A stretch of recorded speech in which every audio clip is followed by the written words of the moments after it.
The moon traversed the sky, and a curious, low-pitched noise filled the air, captivating every living being.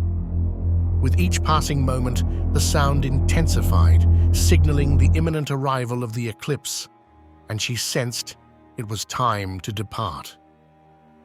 Minute by minute, darkness enveloped the sky, dashing the initial frenzy in the streets as people gazed upward in awe. As the eclipse approached totality, the ground began to tremble, prompting her to confess her love to Luke.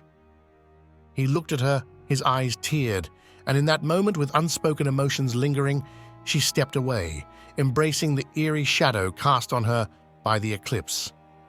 Standing alone, engulfed in darkness, she braced herself for the unknown, ready to accept all imposed upon her. The darkness grew as hot as fire. It seared her flesh and singed her ears, scorching her senses before plunging her into silence. The ground shook violently. The intense light of the corona began to bore its way to the core of the earth, and she plummeted into an abyss, tortured by fractions of her own screams, then drowned out by the thunderous roar of her descent. As she fell, her body felt stretched beyond its limits, and her sight was taken from her. Suspended in the void, she hung freezing and burning up, gripped by a primal fear as an otherworldly tone resonated around her. An unimaginable voice that could not be duplicated by man or machine.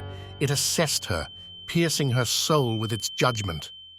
Her vision was returned, and she found herself standing before him.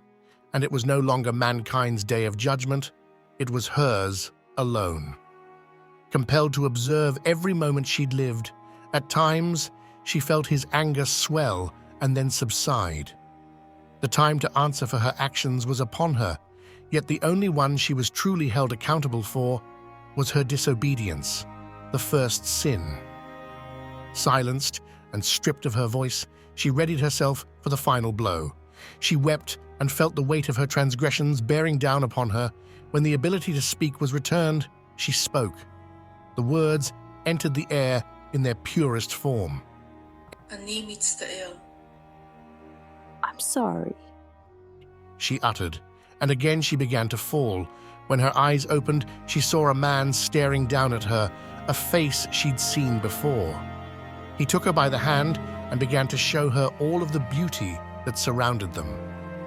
There was no fear or hesitation in her steps.